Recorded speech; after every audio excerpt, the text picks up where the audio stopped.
all those thrill seekers who enjoy flirting with mechanical disasters. Welcome to the world of Africa's most unlikable vehicles.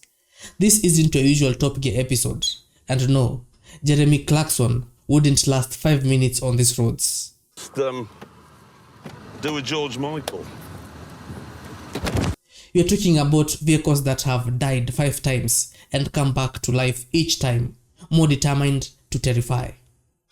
These are not cars, they are legends, born from rusts, baptized in potholes, and driven by men who believe that if it moves, it works.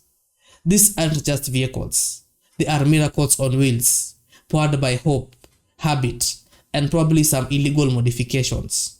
Let's go on a ride you'll never forget, featuring spanner gear shifting, dancing tractors, and trucks that look like they've escaped from a Mad Max casting call.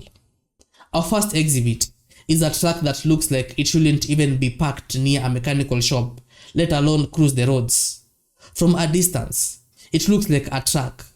Up close, it's a welding assignment that barely passed, because this car looks like it's held together by sheer hope, determination, duct tape, and a lot of super glue. And the driver, as he hops in, you notice something is missing. Where's the gear shift?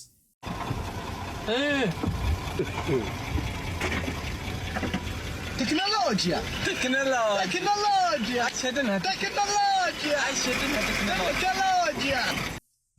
Oh, that's right. That's right. He's using a spanner. Like, how's that supposed to work? A spanner. A literal spanner. I mean, this man changes gears like a plumber on a deadline. Want to shift on second gear? Hang tight. Let me grab my toolbox.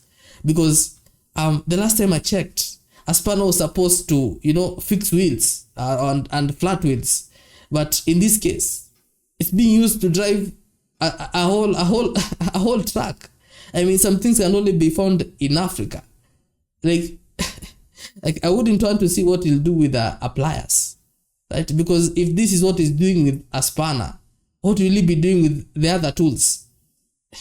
Because some modifications can only be found in Africa. A spanner as your gear shift? That's crazy.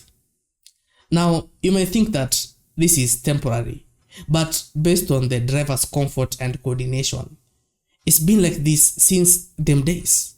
In fact, it seems like it's been like this since the days of colonization. Technology! Because he's too comfortable. It's like he's enjoying the process. It's like if you give him the gear shift that's supposed to be there, it's like he wouldn't enjoy. It's like he's enjoying using a spanner for gear shift. And for security, it might be genius. Because who's going to steal a car that needs a wrench to drive it?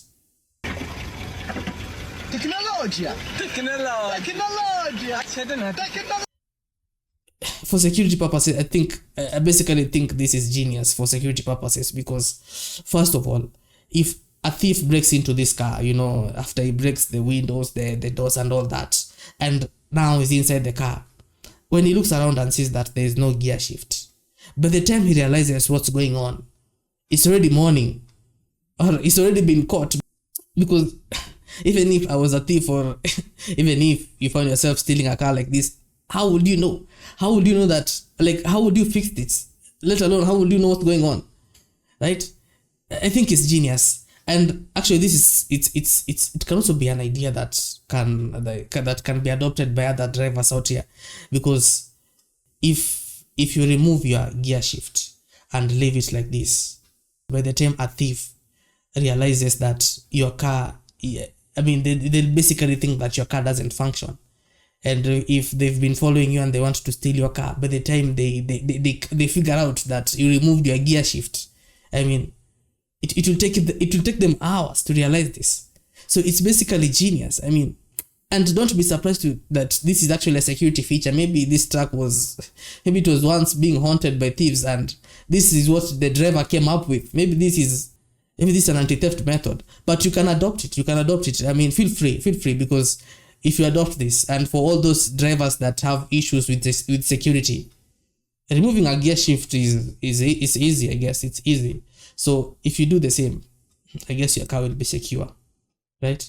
And let me warn you, if this driver gets into a road rage scenario, don't worry about insults, because the spanner will be flying towards the windscreen like Thor's hammer. This truck is more than just transportation. It's a potential action movie set. Just give it a shaking camera and dramatic music, and boom, you have Fast and Frightened, because this spanner has nothing holding it.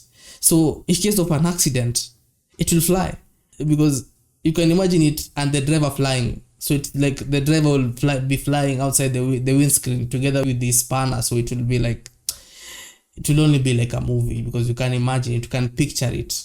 The driver and the spanner fly, both of them flying outside the window. It will be crazy. It will be like double trouble, because you'll have two bodies threatening you.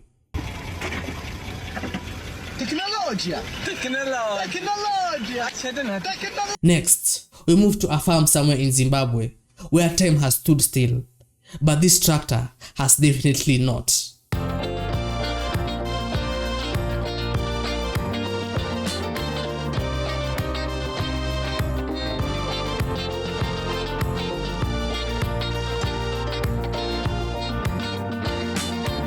Here lies a machine that should be chilling in a museum, but is instead moonlighting as a cropping hauling boogie machine. Basically, this is the worst nightmare for a tractor or any truck of that caliber, because how is this road legal? Yeah, how is this road legal?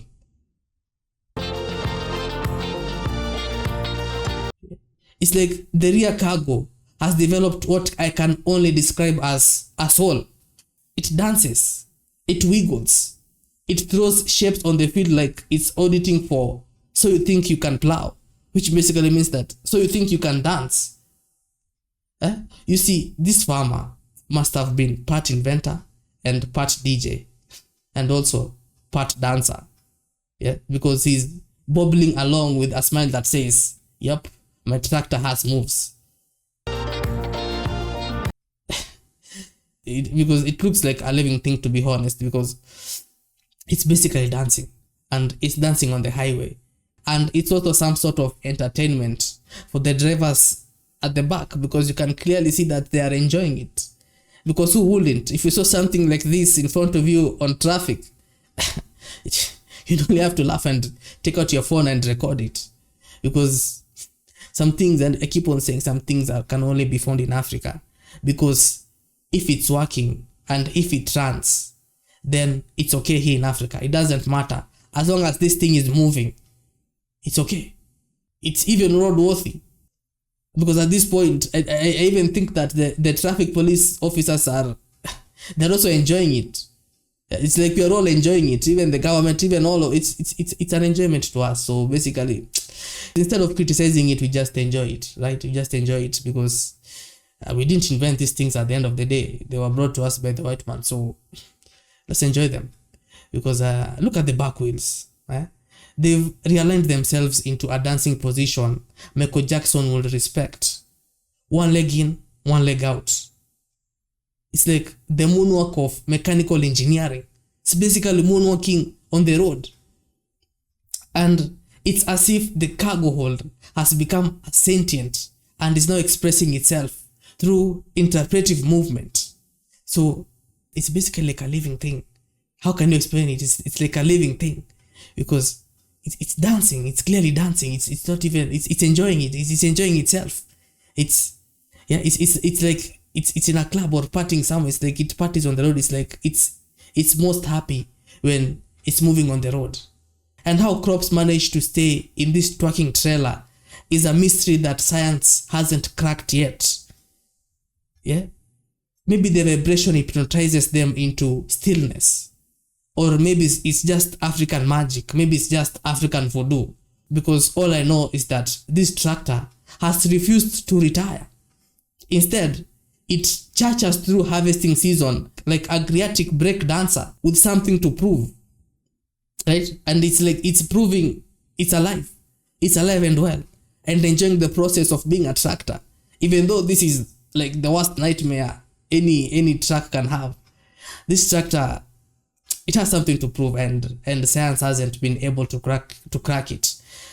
Because really, how would crops survive here? Like, let's say if it's farming mangoes and those mangoes are being thrown like this at that back rear hold, how will they survive? Because if those mangoes were ripe, by the time they get to the market or where they are going, they'll be like, they'll be ruined. It's like it has gotten used to the bad roads such that it carries this nightmare to normal roads. And now, prepare yourself for the final boss of vehicular audacity. Somewhere in the dusty Madagascar highway, a truck that forgot what modesty is, because it's basically naked.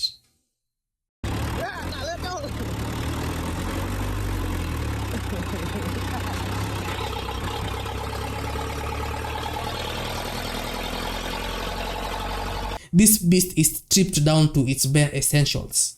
And by essential, I mean engine, seat, and the nerves of steel. No body panels, no windscreen, no hood.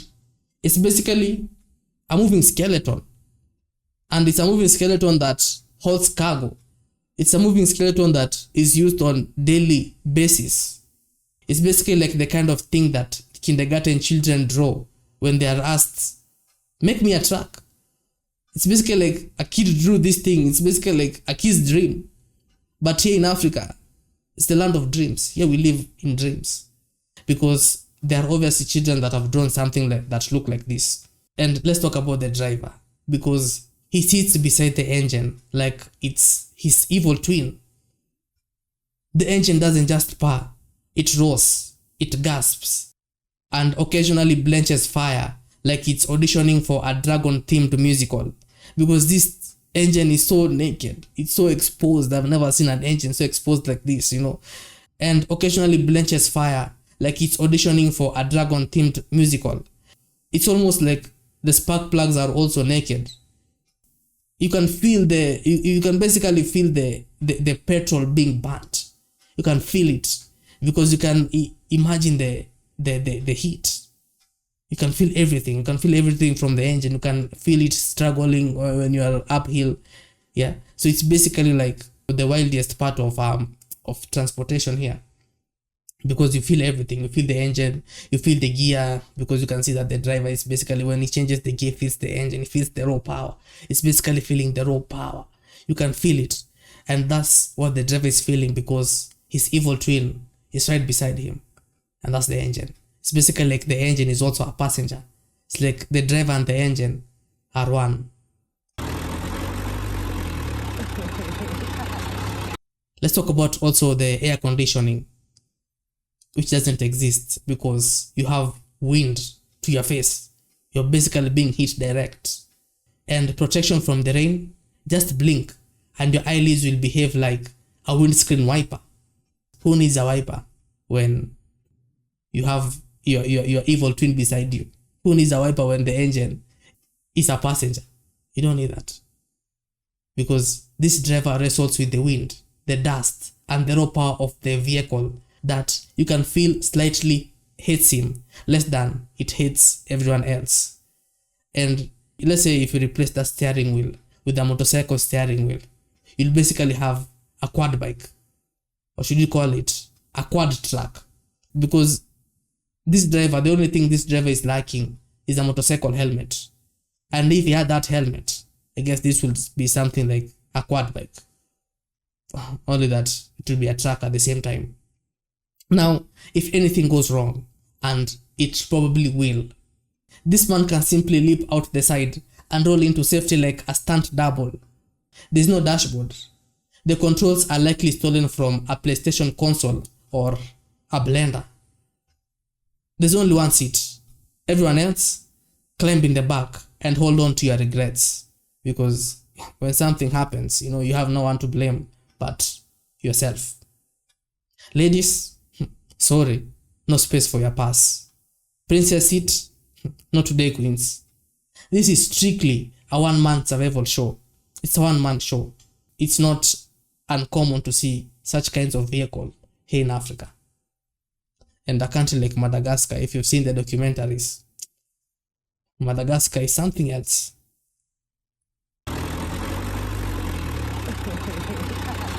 And after all, it's all funny. And yes, it's also terrifying, but also it's kind of genius, because these vehicles represent more than just mobile scrap heaps. They are symbols of raw ingenuity. In a world where many can't afford new parts or even functional gearboxes, people improvise. And as I like to say, Africans are the masters of improvisation.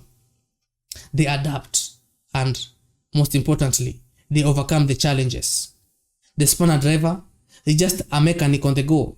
The dancing tractor farmer is dancing through inflation and economic hardship. The naked tractor warrior is not waiting for aid or approval. He's making it work, even if he's breaking traffic rules. He's still making it work. And he's also not letting anything get between him and feeding his family. Even if he has to drive it, if it only has the engine, he can't let that get between him and feeding his family. They are basically modern day Mad Max scientists on the road, patching life together with bolts, laughter, and unshakable belief that if it starts, it's ready. And that's the motto for African inventors and all people who make things work here in Africa. If it starts, it's ready. It's ready for the road. It's ready for the air. It's basically ready for everything. As long as it hums and it rolls, it works. Because who needs Elon Musk when you've got Uncle Tude and an unstoppable toolbox? No one. And that's the definition of Africa. You can make it work with everything. Because at the end of the day, we didn't invent those things. They were just basically handed on to us. And so what we do is we modify them to the best of our knowledge. So please let no one blame us. Please don't blame us. We're just dealing with the hand that you are given. You're just trying to make lemonades out of lemon. So at the end of the day, it's understandable. And don't be too fast to criticize us, because if you've lived in Africa, you know what I'm talking about. Anyway, if you like the video, please share and also like it, and consider subscribing. That's you on the next one. Peace.